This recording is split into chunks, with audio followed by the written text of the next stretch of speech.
By some measures, America 100 years ago was as free as it has ever been.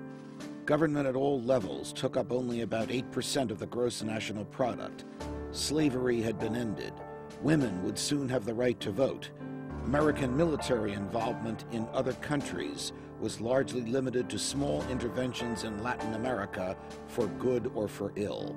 But the so-called progressive movement, of which both Republicans like Teddy Roosevelt and Democrats like Woodrow Wilson were adherents, began to think of freedom in a different way.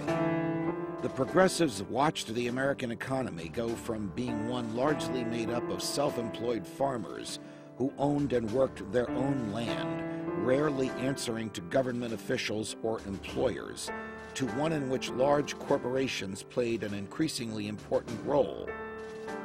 Seeing the growth of corporations as a threat to their own power within the government, the progressives argued that the federal government should act as a countervailing influence to the corporations, ostensibly representing the true will of the people. But to act as such a countervailing influence, went the argument, government power would have to be as big and as centralized as the corporations themselves. This argument was not just popular with a handful of intellectuals. The science fiction novel Looking Backward by Edward Bellamy came out in 1888, positively depicting a socialist future for America, and became one of the most popular books in American history, inspiring book clubs and political organizations across the country. Many Americans of the time believed central planning was the only solution to economic downturns and the perceived threat big business posed to tiny family farms and mom-and-pop shops. And so in the early 20th century, financial power was centralized, in part through the creation of the Federal Reserve and the passage of a constitutional amendment permitting a personal income tax. Not to fear, though, objective, scientific federal bureaucrats would supposedly use Washington's new powers wisely and eliminate the corruption of political bosses, local machines, and corporate trusts. Presidents increasingly employed their bully pulpit to appeal directly to the people, sometimes to denounce or upbraid Congress, a form of demagoguery that had been greatly feared by the founders and most 19th century American politicians. The founders had expected presidents humbly to make periodic reports about their activities to Congress, usually in writing, not to make rousing speeches to Congress and the masses intended to stir up support for the president's latest initiative.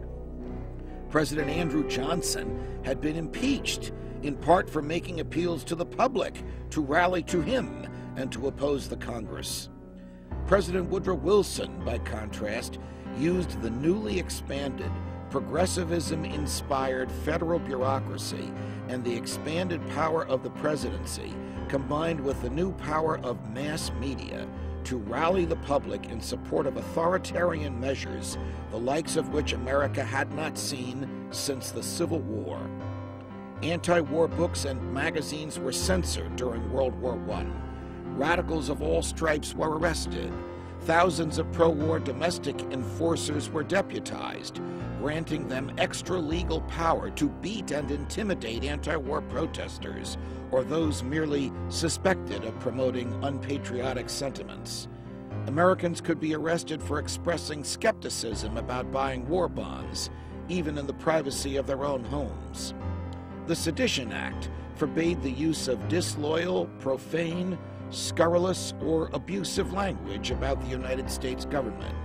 A German immigrant was arrested in New Jersey simply for playing a piece by Beethoven in public. Wilson also racially segregated the military. All of this was justified in Wilson's mind with an openly racist and imperialistic mission to remake the globe in his image of American democracy, a goal that still echoes in some of today's planet-straddling foreign policy ambitions. Further, though it is largely forgotten today, there was a big divide on the left a century ago between those who thought of themselves as progressives, centered around Washington elites, and those who thought of themselves as radicals, such as the bohemians and artists of New York City. The progressives praised centralization and homogenization and the rationalizing of society to a degree that sounds naive today. And they were no fans of immigration, condemning the disruptive influence of ethnic diversity.